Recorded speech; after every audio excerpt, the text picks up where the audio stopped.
आज का हमारा विषय है न्यूट्रॉन इमिशन इन फिशन प्रोसेस। जैसा कि हम जानते हैं कि एक फिशन प्रोसेस इस तरह होता है। यहाँ उदाहरण के लिए हमने यूरेनियम 235 का फिशन स्लो न्यूट्रॉन से यानी थर्मल न्यूट्रॉन से अगर हम कराएं तो सबसे पहले यूरेनियम 236 से कंपाउंड न्यूक्लियस बनेगा और उसमें फिर 2 फिशन फ्रेगमेंट्स मिलेंगे, साथ में हमको कुछ फास्ट न्यूट्रॉन्स मिलेंगे और कुछ एनर्जी मिलेगी। यहाँ जो न्यू है, ये न्यू हमें बताता है number of fast neutrons released पर फिशन प्रोसेस। इसको मैं इस तरह समझा सकता हूँ कि मान लीजिए हमने 100 न्यूट्रॉन्स को 100 यूरेनियम 235 के नाविकों पर बम्बार्ड किया, तो उसके पश्चात हमें जितने भी न्यूट्रॉन्स मिलेंगे उसमें उन सब का अगर हम एवरेज लें 100 से, तो वो जो संख्या हमें मिलेगी वो न्यू होगी। यानी जो हम न्यूट्रॉन्स प्रोवाइड कर रहे हैं तो पर फिशन एवरेज कितने न्यूट्रॉन्स, फास्ट न्यूट्रॉन्स हमको मिल रहे हैं, वो ये न्यू बताता है। हम देखते हैं कि ये जो एवरेज संख्या है यूरेनियम 235 के केस में वो 2.47 आती है और प्लूटोनियम 239 के केस में 3 आती है। इसी तरह एक और इम्पॉर्टेंट क्वांटिटी है ईटा। ईटा का मतलब है average number of fission neutrons released per neutron absorbed by a fissionable nucleoid.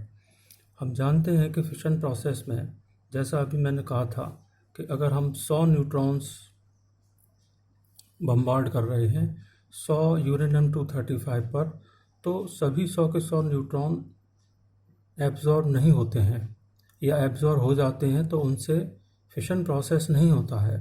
यानी 100 न्यूट्रॉन्स देने पर भी 100 फिशन प्रोसेस संभव नहीं है। तो इसलिए जितने भी न्यूट्रॉन एब्जॉर्ब हुए हैं उनसे जो भी फिशन प्रोसेस हुए हैं और उनके बाद जितने भी हमें फास्ट न्यूट्रॉन्स मिले हैं उसका अगर हम एवरेज लें तो हमें ये ईटा क्वांटिटी प्राप्त होती है।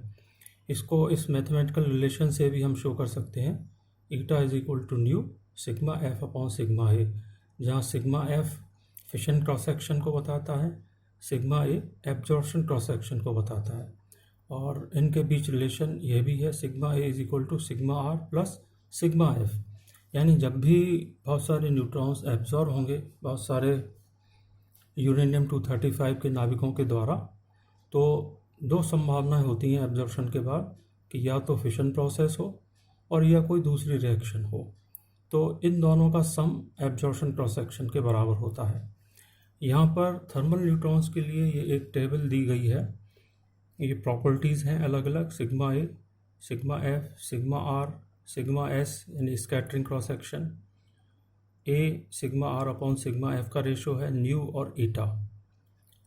जो क्रॉस सेक्शन है ये बार्न्स में शो किया गया है, और ये जो वैल्यूज़ हैं ये यूरेनियम 233 के लिए, यूरेनियम 235 के लिए, नेचुरल यूरेनियम के लिए और प्लूटोनियम 239 के लिए यहाँ पर शो किया गया है। अगर यहाँ सिर्फ मैं फिशन क्रॉस सेक्शन की बात करूँ तो हम देखते हैं कि फिशन क्रॉस सेक्शन सबसे ज़्यादा प्लूटोनियम के लिए है, उसके बाद यूरेनियम 235 के लिए, उसके बाद यूरेनियम 233 और उसके बाद नेचुरल यूरेनियम के लिए। जैसा हम जानते हैं कि फिशन क्रॉस सेक्शन वास्तव में फिशन की प्रोबेबिलिटी को बताता है। यानी बहुत सारे न्यूट्रॉन्स जब बहुत सारे टारगेट न्यूक्लियाई पर बम्बार्ड होंगे तो कितनों से फिशन संभव है, कितने न्यूट्रॉनों से फिशन संभव है, वो संभावना ये फिशन क्रॉस सेक्शन के द्वारा बताई जा सकती है। तो यहाँ हम देख रहे हैं कि सबसे ज़्यादा जो प्रोबेबिलिटी है वो प्लूटोनियम 239 की है, जिसकी वैल्यू बार्न्स में 742 ±4 एरर ये बताई गई है।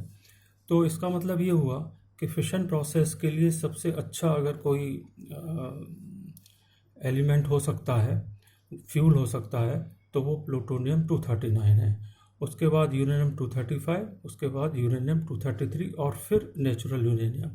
जैसे हम जानते हैं कि नेचुरल यूरेनियम में यूरेनियम 235 और यूरेनियम 238 दोनों मिले हुए होते हैं, और उसमें से यूरेनियम 235 को हटाना संभव नहीं होता, यह तो संभव है कि हम यूरेनियम 235 की मात्रा को यूरेनियम 238 की तुलना में बढ़ाते चले जाएं, और इस तरह अगर हम उनके रेशो को चेंज करते हैं, यूरेनियम 235 के रेशो को बढ़ाते हैं, तो ऐसा यूरेनियम कहलाता है एनरिच्ड यूरेनियम।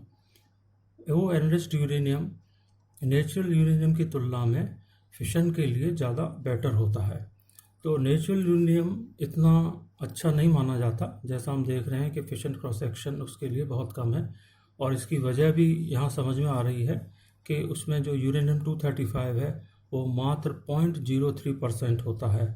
बाकी का 99.7% यूरेनियम 238 होता है, जिसका फिशन क्रॉस सेक्शन बहुत ही कम होता है, और इसलिए वो फिशन प्रोसेस के लिए बहुत अच्छा नहीं माना जाता।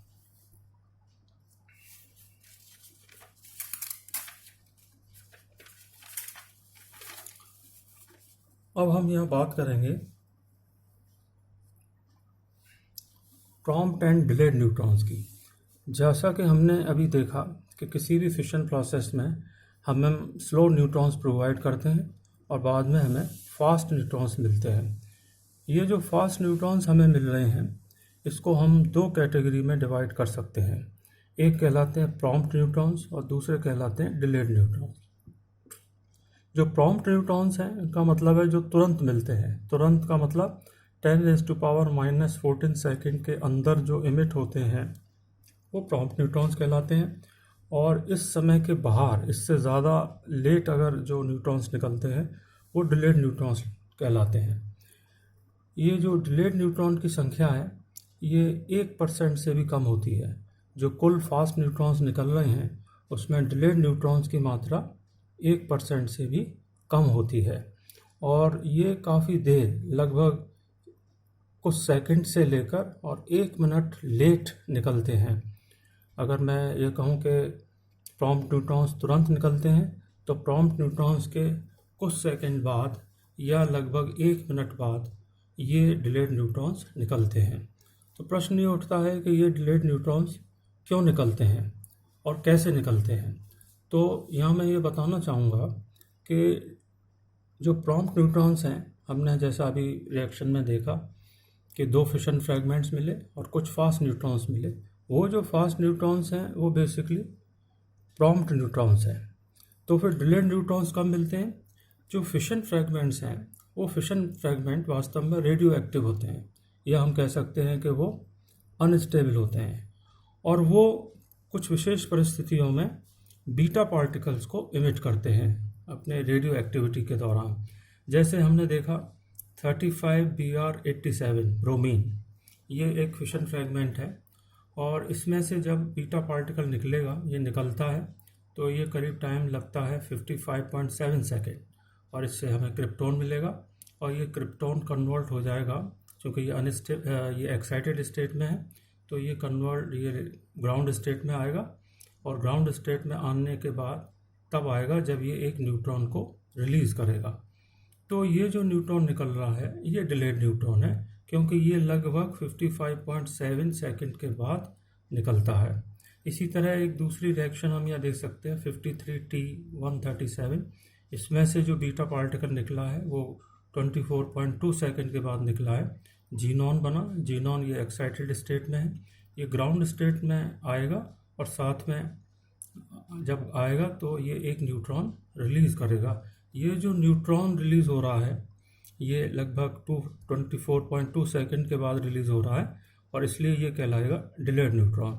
तो हम देखते हैं कि ये जो डिलेड न्यूट्रॉन है ये वास्तव में जो फिशन फ्रैगमेंट्स हैं उनसे जो बीटा पार्टिकल्स निकलते हैं, और बीटा पार्टिकल निकलने के बाद जब वो ग्राउंड स्टेट में फाइनल प्रोडक्ट आता है तो साथ में एक न्यूट्रॉन रिलीज़ करता है, वो न्यूट्रॉन ही डिलेड न्यूट्रॉन्स कहलाते हैं। At least 6 distinct groups of delayed neutrons, each group with its own characteristic half-life, जो ये है लगभग 54 second, 22, 5.6, 2.2, 0.45 and 0.15 second, and decay constant have been identified. धन्यवाद।